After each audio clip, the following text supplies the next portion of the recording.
কলম্বিয়ার মুখোমুখি হওয়ার আগে আর্জেন্টিনা দলে দুঃসংবাদ, ব্যস্ত সময়ই কাটছে আর্জেন্টিনা দলের। বুয়েন্স এইরেসের সময় রোববার সকালে অনুশীলন করেছে বিশ্ব চ্যাম্পিয়নরা, দুপুরে ছিল কোচ লিওনেল স্কালোনির সংবাদ সম্মেলন। সেটার পর সন্ধ্যায় বুয়েন্স এইরেস থেকে কলম্বিয়ার বারানকিয়ার বিমান ধরেছে স্কালোনির দল।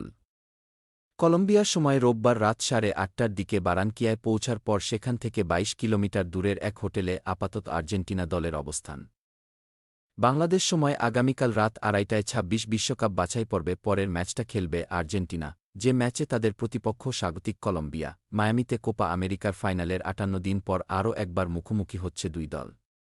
সেই ম্যাচটা ১-০ গোলে জিতে টানা দ্বিতীয়বারের মতো কোপার ট্রফি পেয়েছিলেন লিওনেল মেসিরা। এবারও নিশ্চয়ই জয় ছাড়া অন্য কিছু ভাবছেন না আর্জেন্টিনার কোচ স্কালোনি। কোপার সেই ফাইনালেই চোট পাওয়ার পর মেসি জাতীয় দলের বাইরে। কবে মাঠে ফিরবেন সেটা নিশ্চিত করে বলা যাচ্ছে না এখনও। সেই ফাইনাল দিয়েই আর্জেন্টিনার জার্সিকে বিদায় বলে দিয়েছেন আরেক কিংবদন্তি আনহেল দি মারিয়া। দুই অভিজ্ঞ খেলোয়াড়কে ছাড়াই গত সপ্তাহে চিলির বিপক্ষে ৩-০ গোলে জিতেছে আর্জেন্টিনা। ওই ম্যাচে গোল করেছিলেন Alexis Mac Allister, Julian Alvarez ও পাওলো দিবালা। তবে আর্জেন্টিনার জন্য দুঃসংবাদ, সেই ম্যাচেই হালকা চোট পেয়ে বদলি হয়ে যাওয়া ম্যাক অ্যালিস্টার এখনও পুরোপুরি সুস্থ হয়ে ওঠেননি। দলের সঙ্গে কলম্বিয়া গেলেও আগামীকাল কলম্বিয়ার বিপক্ষে তার খেলা অনিশ্চিত। চোটের সমস্যা আছে জুভেন্টাস উইঙ্গার গঞ্জালেজ।